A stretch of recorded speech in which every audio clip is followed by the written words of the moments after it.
9 o'clock Eastern Standard Time, so I'm going to go ahead and open us in prayer and do a few introductions before I actually get into this evening's topic.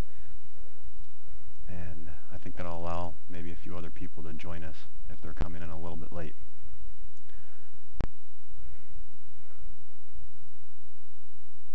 Lord, thank you for this time to gather together to learn about stewardship. We often think of stewardship in terms of money and time, and this evening we're going to be extending stewardship to all areas of life, and specifically how our daily choices with food impact our health. We ask that this information that we apply in our lives would honor you, and we ask that you bless us with reducing our risk for disease and giving us a longer disability-free life so that we can serve you in our fullest capacity right up until you call us home, Lord. We thank you for calling us, for giving us a purpose in this life. And we thank you for your Son. Amen. So welcome to the Christian Care Ministry Webcast. Tonight's topic is Dietary Apologetics. And often we think of apologetics in terms of a defense of our faith. This evening I'm going to be providing a defense of why I eat the way I do. And I believe that defense is founded in science, and I'm going to provide some of that scientific support for a healthy diet. And I'll ask that you would hold your questions until the end, and we'll take them through the chat and through the teleconference line if you want to submit or talk to me on the teleconference line.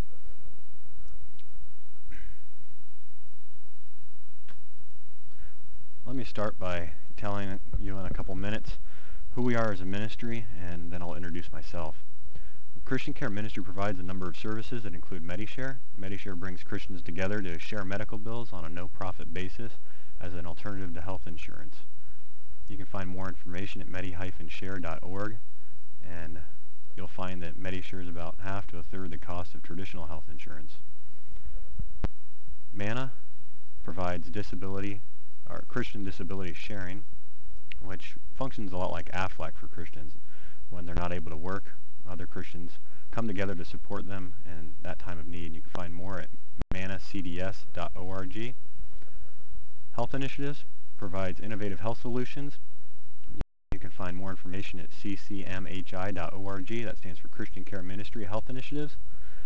And that website will provide audio, video, and articles and a lot of different neat tools that you can use to find information and look at health risk and other health-related topics. Restore is our telephone-based health coaching program. We provide materials and a health education consultant who works with the participant over the phone on a 6 to 12 month basis, and we guide them through these materials and applying the information to their life. And we find that that's a really successful way to help people make improvements and adjustments. It can be difficult doing it on your own, and we have a lot of experience in providing those initiatives. Our Association of Churches is rather new, and we're reaching out to pastors and staff members and the members of the church to encourage stewardship in all areas of life, and that's what's inspired us to start doing these webcasts. So we hope that this will be a blessing to our many members across the country and to members of the churches across the country. Now, we believe God's called us to be good stewards of all that He's placed in our care, including our body. And we believe that by taking care of our body, we honor God because we reduce our risk for disease and increase our chances for a longer disability-free life. And it's really neat to be able to think that we're able to eliminate medical costs and allow us to direct those funds towards more worthwhile missions and other needs. And to think that we'll actually be functioning better to serve God in every area of life, including spiritual, relational, vocational, and even in our recreation. We know that excellent health is not just a function of diet alone, but it includes a relationship with God, relationships and intimacy with people, meaningful work consistent with our talents, a clear conscience, exercise, and the ability to manage stress.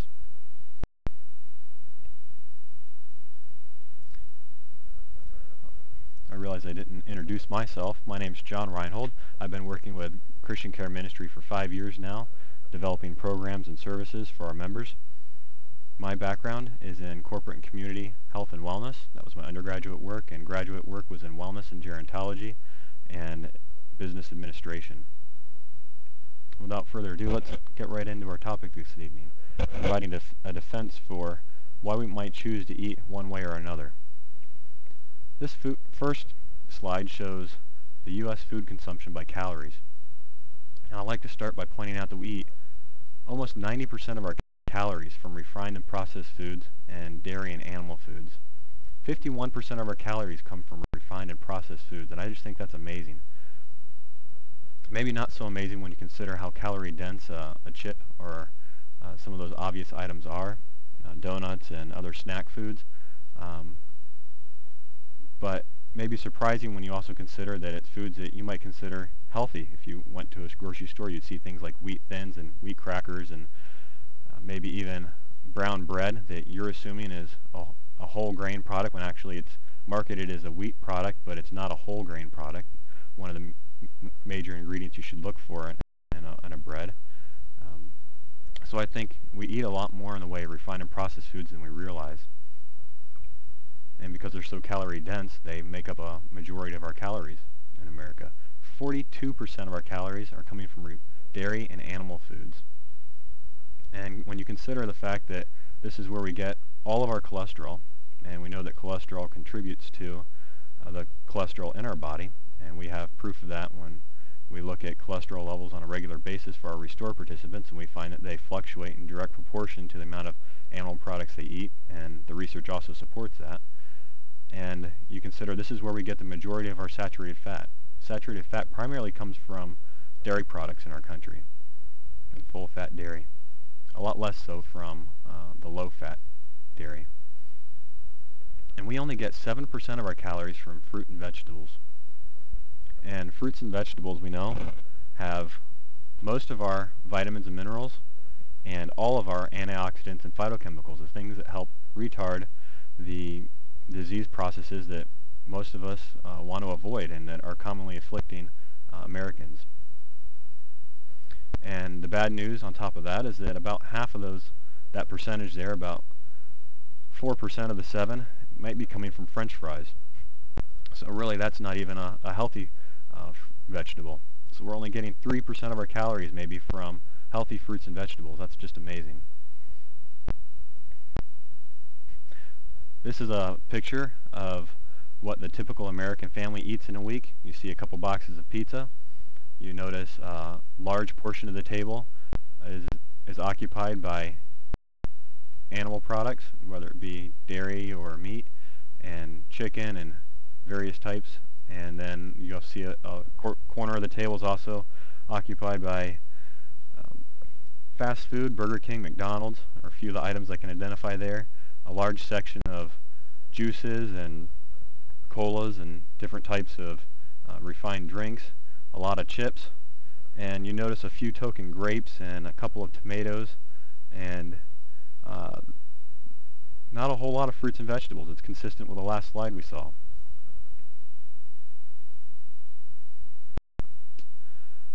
I just want to show you the nutrients that are present in 100-calorie portions of selected foods. I think you'll be surprised to learn that when you're looking at calorie sizes, calorie portions, that is, our vegetables like broccoli, romaine lettuce, and kale actually have more protein per calorie than animal products like a sirloin steak. I'll just compare broccoli and sirloin in this chart. Broccoli, for example, has 11.2 grams of protein, and sirloin has 5.4 per 100-calorie portion size. In calcium comparison, you get 322 milligrams of broccoli compared to 2.4 milligrams in the sirloin. Iron, you get 3.5 milligrams in the broccoli and only 0.7 in the sirloin. And it goes right on down through magnesium, potassium, fiber, of which sirloin has 0 and broccoli has 4.7 grams of fiber. Phytochemicals, broccoli has very high phytochemical and antioxidant content, and animal products have 0. Folate is very high, 257 in the broccoli, 0 in the sirloin. B2 is much higher, niacin is much higher. Every single category is much higher, except for when you look at the cholesterol and saturated fat content. Of course, vegetables have no cholesterol and no saturated fat, and sirloin has 55 milligrams of cholesterol and 1.7 grams of saturated fat. And one thing you would notice if you were eating 100 calories of broccoli and sirloin as a comparison is that you'd have to eat about a head of broccoli compared to a less than 1 ounce size serving of sirloin. So what you could eat in one bite in a sirloin, you'd have to sit down and actually take some time to eat in the form of broccoli, romaine, or kale. And that brings up another point. When you're focusing on eating a nutrient-dense diet that seems to be the opposite of what we're doing here in America, as we saw in that pie chart, you get more full. Let's take a look at a comparison of 200 calories of different types of food. And 200 calories of broccoli is a very large head of broccoli. Looks almost like 2 heads there. A couple large apples versus a handful of chips or a few bites of French fries. And so when we take a look at healthy eating or even weight loss, we don't have to sit around and count calories or weigh our food. If you really focus on eating nutrient-dense foods, it gets real simple. Your nutrition is found in your fruits and vegetables primarily, your whole grains and beans, your nuts, and less so on other items. Although they're not bad in and of themselves, it just gives you an idea of where your focus ought to be. Let's take a look at what our current habits have caused our nation to arrive at. Here we're looking at the Centers for Disease Control slides that show a map of the 50 states, and the states will light up different colors according to the percentage of obesity in each of those states. So obesity here is gauged by having a body mass index over 30, which is just a calculation of height and weight that's standardized for men and women. And what we find is that we have about 11 states that are up to 10% obese and 8 states that are 10 to 14% obese. And I'm going to jump ahead 5 years to show you how we've gone from 11% or 11 states that were up to 10% obese. We actually dropped that down to 7. The bad news is we went from 8 states being 10 to 14% obese to 34 states being 10 to 14% obese. So you can see how we're growing as a nation. Let's go ahead 4 more years, and you can see that we've had to add a whole nother category of dark blue here. And we've gone from 34 states being 10 to 14% obese. We've been maintaining that, but in this new category we added, we now have 16 states that are 15 to 19% obese.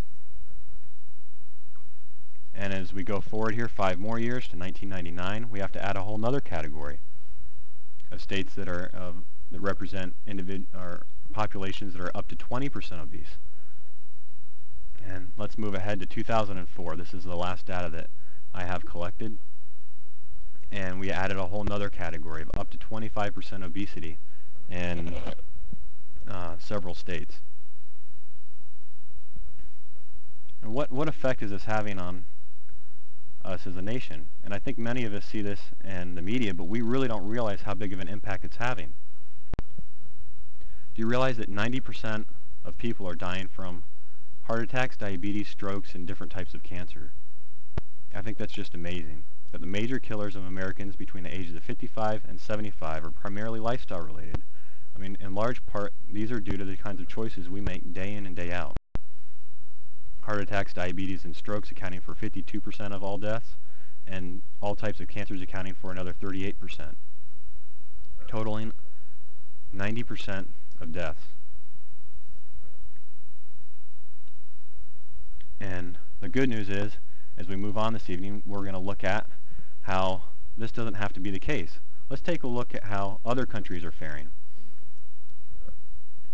Here, as we look at this graph, we can see on the far left more westernized countries like Hungary, the USA, Belgium, Sweden, Finland. And you notice the data is consistent here with what I've been talking about this evening. In the USA, we have represented here in the blue column the percentage of calories from unrefined plant foods totaling up to around 10%, and the percentages of deaths from heart disease and cancer arriving up around upwards of 80% plus. And in Belgium, you see similar trends where they eat slightly more fruits and vegetables, and their percentages of death from heart disease and cancer drops slightly. And in Sweden, the same thing. When they eat, in Finland, when they eat a little bit more fruits and vegetables or unrefined plant foods, their death rates drop from heart disease and cancer. Let's move over to the other extreme all the way to the other side, where we're looking at Laos on the far right and Thailand. There they eat nearly 90% of their calories from unrefined plant foods. And in Laos, they have very few, less than 5% of their deaths are due to heart disease and cancer. And in Thailand, they eat upwards of 75% of their calories from unrefined plant foods, and they only have about 10% of their deaths from heart disease and cancer. It's the exact opposite of what we're seeing in our country. And I think that that's encouraging to know that our habits are probably tied to our death rate to a large part, and I feel like we have control over those. And the research that we're going to take a look at a little bit later will show how individuals who ate like Americans and had the same outcomes of heart disease and such made changes in their life and found that they were able to actually reverse the disease process. So I'm hopeful that many of us can change the future through daily choices. This slide here represents what a family eats in Bhutan. This is a village between India and China. It would represent something like you might see in Thailand. And you notice that they have a large sack of grains on the far right, and almost everything else you can see is something that grew out of the ground. And if they were a little more wealthy, they might eat a chicken or two or some fish.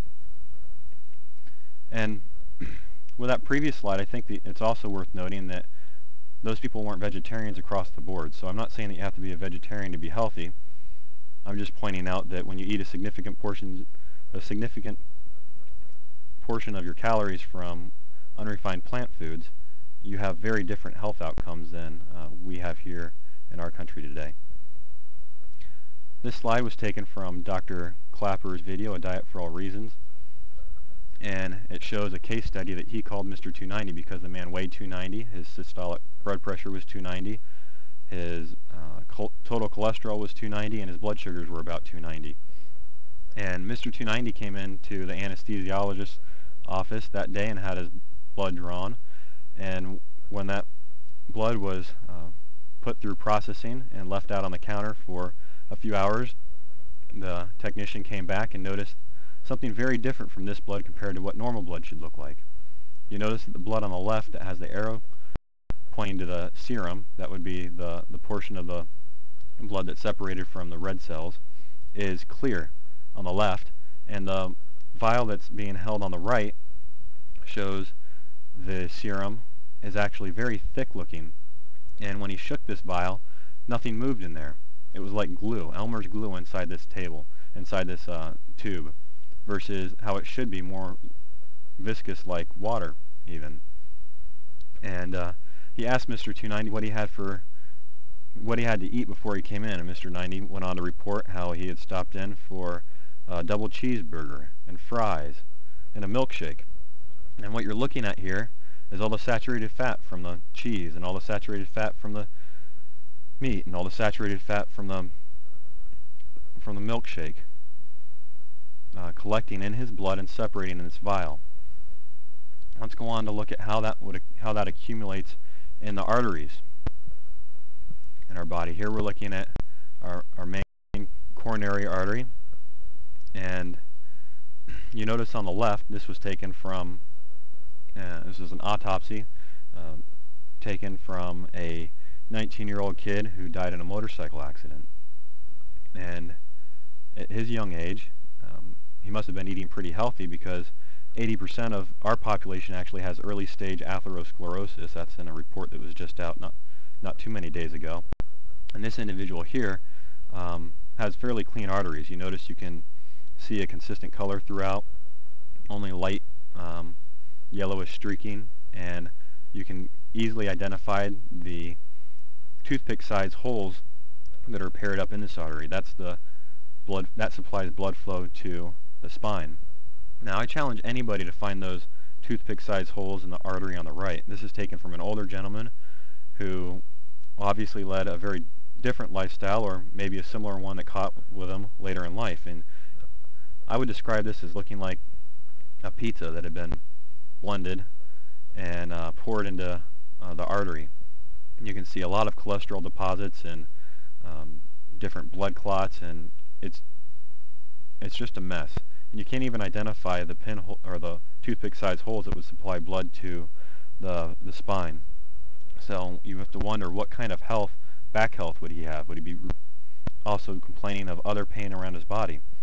Let's take a look at how this same disease process affects other parts of the body. You see here the kidneys, and the artery that supplies blood to those kidneys on the left is like the young teenagers we saw, that was clean and consistent in color, and the kidneys are plump and red. And when you take a look at the kidneys on the right, you notice that they're not plump and red. They're actually looking very diseased, and the artery is covered in plaque. And some of those plaques actually, they look like little chips if you were to zoom in on them. And how does this affect your brain? Well, here's a brain with all the tissue intact, normal looking brain like you'd envision a brain to look if you're just joining us on the teleconference. And here are all the arteries in that brain with the matter removed. So now you're just looking at a web of arteries. And what you would hope to see here is arteries that are clear, like those you would find maybe in a jellyfish, where if you held a jellyfish over a velvet background, you could actually see through the jellyfish into the velvet background. You can actually see a few arteries like that here, but most of them are just full of the yellow waxy substance. You'd call it cholesterol deposits and fat deposits that are just spread throughout this webbing of what blood should easily be flowing through. And you see where some sections, let's see if I can highlight it here. You see some sections here where you can actually identify an aneurysm, where it's actually swelled up because the tissues become rotten and dead because of the lack of blood flow. And when people are reporting having strokes, aneurysms and such, we all know that's a big deal, but I don't think many of us actually realize what that looks like. This is what it looks like, folks. And I'm just encouraged to know, through research we're going to take a look at next, that there is a possibility to reverse this process. Now, it doesn't happen overnight for most folks, but we have identified in the research that it is possible to reverse this laying down of plaque in the arteries and actually have it melt away. And Dr. Dean Ornish was one of the first individuals to show how that was possible. What he did was he took two different groups of people in his study, and he put one on the American Heart Association's, quote, heart healthy diet. That's similar guidelines like you'd find recommended by our government, and it consisted of 300 milligrams of cholesterol and up to 30% of calories from fat. Now, those guidelines would look something like moving from red meat to eating chicken and fish within reason and reasonable portion sizes, and moving away from some of the obvious unhealthy snacks to some of what you might think of as healthier snack foods. And what they found was, on the American Heart Association's heart healthy diet, heart disease actually progressed, and these people continue to lay down more plaque and have a need for bypasses, and their chest pain continued to get worse. And What Ornish found was that on his plan, which is a very low-fat, low-cholesterol diet, cholesterol is only allowed to be 5 milligrams a day. That would be about a half cup of skim milk and an egg white, and up to 10% of calories from fat. And heart disease reversed. And I think it's amazing that the people who were reporting angina, chest pain, many of them not able to walk across the room or even shave without having pain in their chest, reported a 90% reduction in chest pain in as little as 3 weeks. That's amazing. And in one case study, an individual went from not being able to walk across the room to climbing the equivalent of the Empire State Building on his Stairmaster. And I just think it's amazing that dietary changes can have that big of an impact on one's health. And it's also amazing that we continue to recommend the American Heart Association's diet for people who have bypasses. As soon as you come out of the surgical room, they start feeding you more cholesterol and fat than we know in 20 different studies here has actually caused heart disease to progress. So let's take a look at how different diets affect a risk factor. Many people monitor their cholesterol as one of the risk factors that contributes to heart disease. And let's look at the Atkins diet, starting off on the far left on this chart. And the Atkins high protein type diet had produced no significant change in LDL levels. Let me just mention that LDL levels are a bad cholesterol. You can think of LDL as lousy, and you want to keep it low.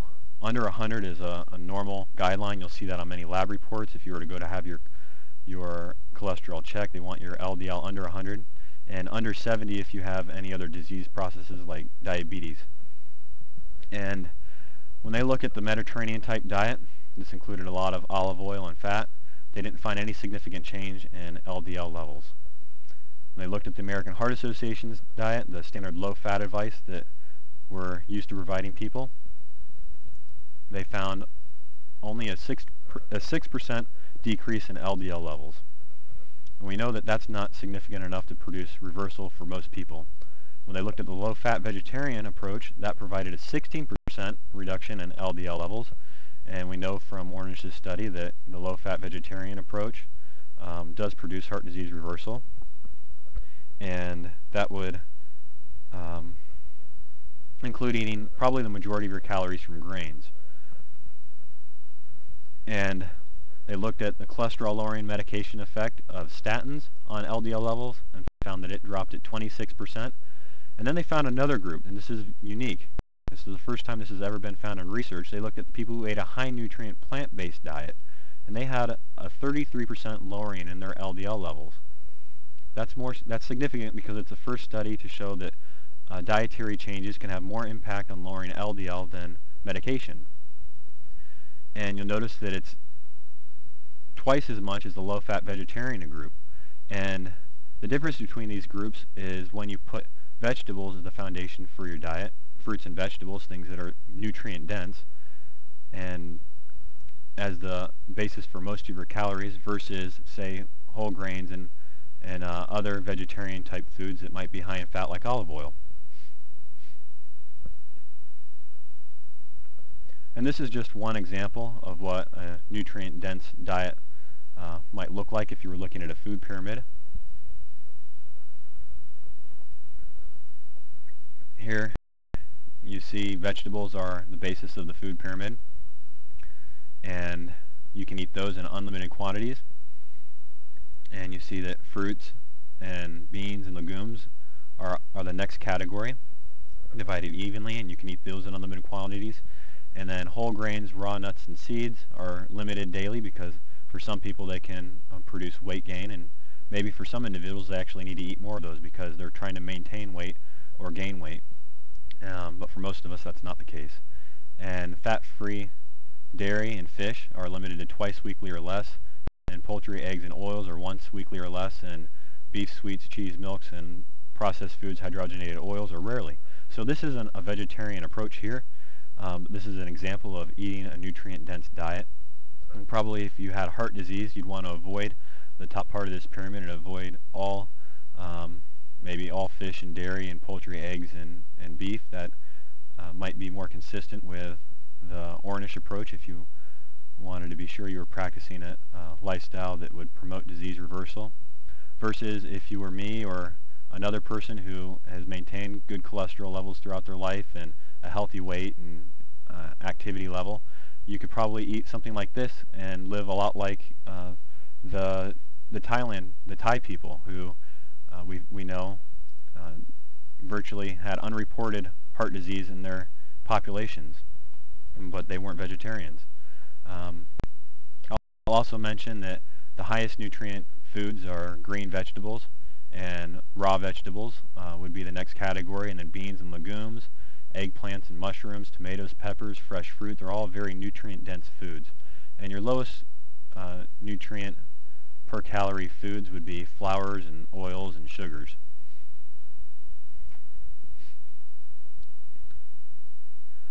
Another nice byproduct we've kind of talked about in passing is how the nutrient-dense foods fill up your stomach versus the more calorie-dense foods like oil, which is 400 calories per teaspoon. And here you have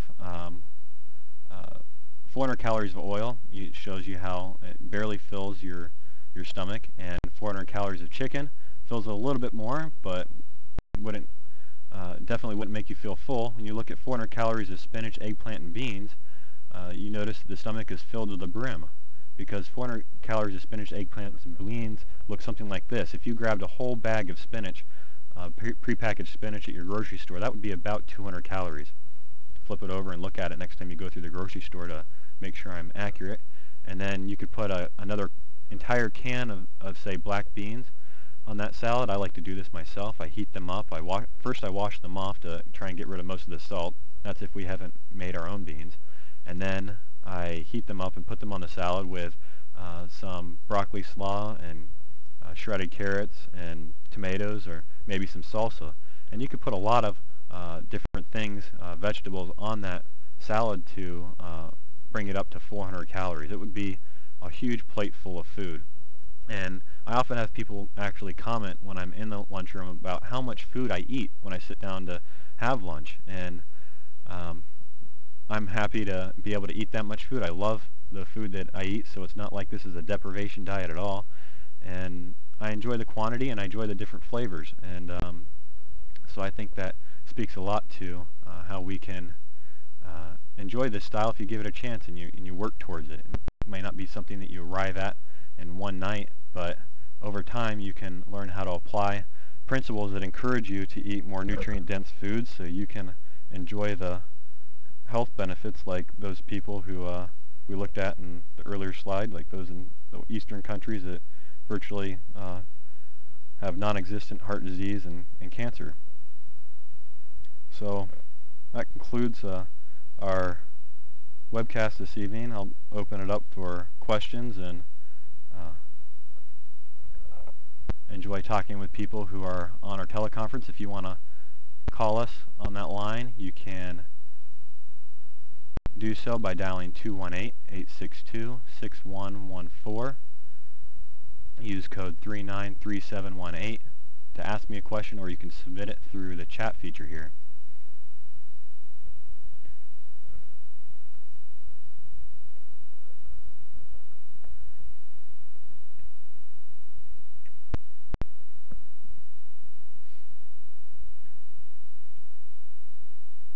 I can also back up to any other slide if you wanted to take a look at some of the information that was presented this evening. I can navigate between the slides for you.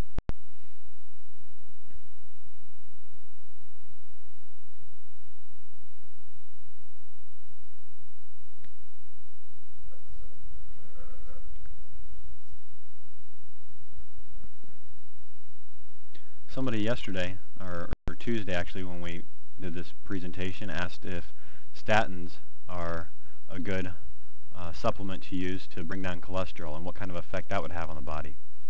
And I think that that's a hot topic. A lot of people who are trying to drop their cholesterol naturally think of, I mean, not statins, red yeast rice rather. Some people think of the supplement red yeast rice when they're trying to lower their cholesterol naturally, and we think if it's a natural supplement, then it must be good for you.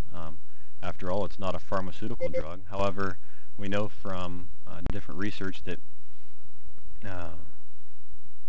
that you actually need to monitor your liver function because the red yeast rice contains a statin-type property in it, and so while supplements can produce effect that you want to have in your body, that there might be a secondary cause that you're not expecting, that like the impaired liver function. And that's true with many things that people try to take as a supplement. They think they're doing themselves right when in fact there's a cause and effect relationship that might be a byproduct in many cases of something they didn't want to produce. And while it can lower your cholesterol, again, there is that side effect with it. And these days, the FDA is starting to regulate red yeast rice, and so you might not actually be able to find a good quality red yeast rice that would have the property you're looking for to lower cholesterol. And I would suggest that, given what we've looked at this evening, dietary approaches make a significant impact on cholesterol. And we've even seen that in individuals who are in our Restore programs, where when they've eliminated animal products and processed foods, they've dropped their cholesterol as much as 100 points in as little as 3 weeks. We've had other individuals who've challenged us, saying that it wasn't going to be possible to lower their cholesterol, that it was hereditary because they're in the exercise industry and they eat healthy and they train triathletes and they're triathletes themselves. And it was neat to see how that couple gave us a chance in the Restore program and found that by applying the principles we were promoting, they were able to get their cholesterol down into normal ranges. And they're actually providing a great testimony on our website to that effect. You can find it at ccmhi.org. And in other cases, we found where people have gone the total vegetarian route because they had high cholesterol and they were trying to see if the most extreme measures would bring it down. They added a little bit, they found that it did bring it down, and then they added just chicken in a couple times a week, and it caused it to go back up. And if they take the chicken out, it goes back down. We've had people do that same trial and error test with just dairy and with just eggs, and in many cases we find that people are sensitive to those foods because they carry cholesterol and fat in them, and you can't take them out. Maybe with an egg you could remove the yolk, and the egg white would be pretty much risk-free, but for the most part, if you were cutting open into a chicken or other meat, it's too hard to remove the fat and the cholesterol. You can't remove the cholesterol, and it's too difficult to remove the fat contained in the tissues. So let's see here. We have another question. Could you please comment more on the nutrient density of fruit in particular? I think most Americans are used to eating, apples and bananas. Would probably be the most common fruits that you'd see in any house. And they all have different nutrients, and oftentimes you can, I think a good rule of thumb, rather, is that you should eat a variety of fruits and vegetables in a variety of different colors. And the colors correlate to the type of antioxidants and phytochemicals that are in those foods. And so your most nutrient-dense fruits would be more of the berries, and your lesser nutrient-dense fruits might be something more like the banana. But I don't think you need to get hung up too much on any particular type of fruit. Just eat a variety and eat fruit frequently. 4 or more servings a day. For people who aren't diabetic, of course, diabetics have to take special precaution. They know their diabetic fruits, more of the berries and the green apples and those types of things, rather than eating the significant portion from bananas and other more what might be called glycemic, high on the glycemic index fruits. So vegetables are another nutrient, carry another different nutrient density score that's interesting. You find that your green vegetables are by far the most nutrient-dense foods that we have access to, and your lesser nutrient-dense vegetables would be the more starchy ones, like the carrots and the potatoes and the sweet potatoes and such. And so you'd want to emphasize the non-starchy vegetables and especially greens as a primary source of calories to really boost your nutrient density in your diet. And if you were on a Weight Watchers type diet, you would know this as well, that those foods don't even count for points. And so Weight Watchers can be good to that effect because it encourages you to eat more of the nutrient-dense foods. If you're using it wisely, you'd find that you can eat and not be hungry if you focus on the pointless foods. Versus if you tried to eat like an American on the Weight Watchers plan, you might find that you're hungry, and because you're having to eat small portion sizes. And then what you might find later in life is that you weren't eating enough nutrients to defend your body against things like cancer and other autoimmune conditions and things that you may have been able to avoid if you ate a significant portion of your calories from more nutrient-dense foods. And so these principles are pretty easy to apply if you take some time to learn and read and educate yourself. I think that's one of the key principles to making change is learning, spending time to become the authority on the subject. And we have a lot of great resources that we'd love to provide you in the form of free audio you can download on our website and articles and videos. And if you really need some help, we'd love to provide some telephone-based coaching through our Restore program.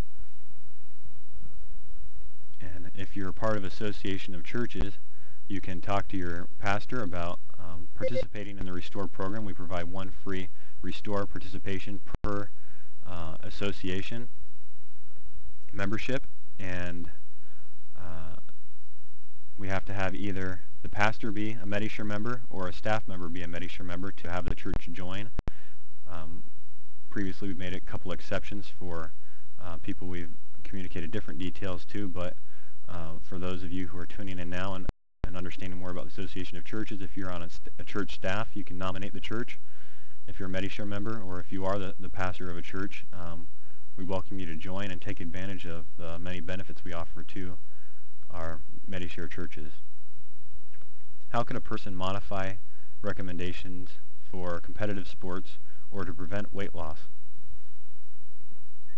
Well, a good recommendation for people who are competitive is to eat a significantly greater portion of calories from whole grains and nuts and seeds and things that are like avocados that are more calorie dense, and for example avocados and a few other different healthy food items have a good source of fat like nuts and seeds, and so you'll find that you can take in the calories that you need with, if you wanted to go strictly vegan, you could do it. Now that might not be necessary depending on your health risk profile and such. You can use some animal products in there. I think the one slide that we looked at earlier suggested that a couple servings a week of chicken or eggs or fat-free dairy might be reasonable.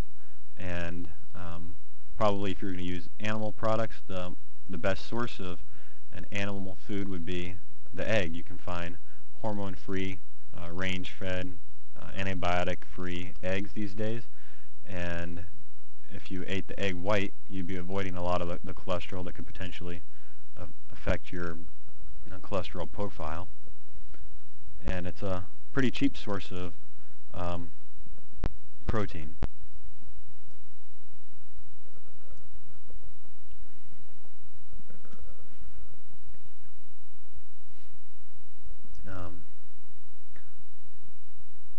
You know, one interesting thing, I finished with saying the word protein, and it reminded me that we only have 3 different categories for macronutrients. That would be protein, carbohydrates, and fat. And all the foods you look at are going to have some balance of carbohydrate, protein, and fat. And earlier, you may have been surprised to learn that broccoli has more protein than the sirloin per calorie. Well, when you look at protein content of broccoli, it's about 50% protein. I think it's 45 or so percentage of the calories come from protein. And when you look at spinach, it's more like 50% of the calories come from protein. And there's not very much fat, so the rest of it's primarily carbohydrate. And it's really interesting when you start looking at the foods and you start thinking in those terms. You really don't have to be so obsessed with ratios of protein, carbohydrate, and fat like most dietary books promote these days. Really, if you focus on eating the nutrient-dense foods, then you'll arrive at a really healthy diet. So nutrient density, I believe, is the key, and nutrients per calorie is a good gauge for health and longevity.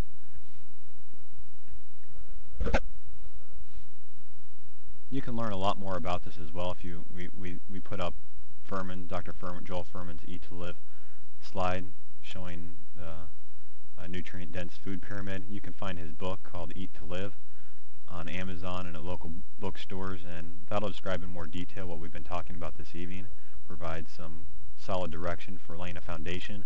And if you wanted to make adjustments to that because of some particular disease or issue that you're struggling with, some health risk factor, there's additional information on our website that's more specific to, say, arthritis or different types of autoimmune conditions, or cholesterol specifically, or prostate health for men, or bone health for women. And so I'd encourage you to navigate through our site or call us, and we'll provide some direction for you. Well, doesn't sound like we're getting a whole lot of questions, so I'm going to go ahead and conclude this webcast. I appreciate everybody joining us. I'll just close in prayer for our group. Lord, again, we thank you for being able to gather tonight and talk about bodily stewardships, and specifically how our daily choices with regards to diet can impact our life. I pray that you continue to encourage us in our choices that we make in all areas of life, and that those choices would glorify you and produce fruit for your kingdom. We thank you for our Christian Care Ministry and how it's bringing Christians together to share medical bills through MediShare, and to support one another when we're not able to work through MANA, and to encourage health stewardship through the health initiatives programs. We pray that this ministry would bless people, and that more people would hear about it and be blessed through membership. And we just thank you for this again, for this time together, and for how your Son has inspired us to serve him and to bless one another. In your name I pray. Amen.